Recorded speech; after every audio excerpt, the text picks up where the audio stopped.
একেবারে বিটাটা গাছ দা বইরে গেছে।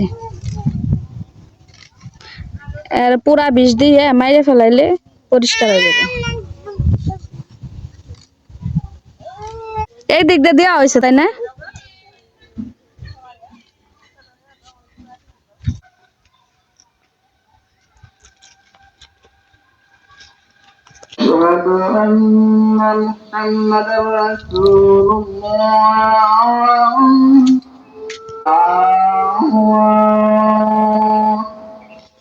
الله أكبر الله أكبر لا إله إلا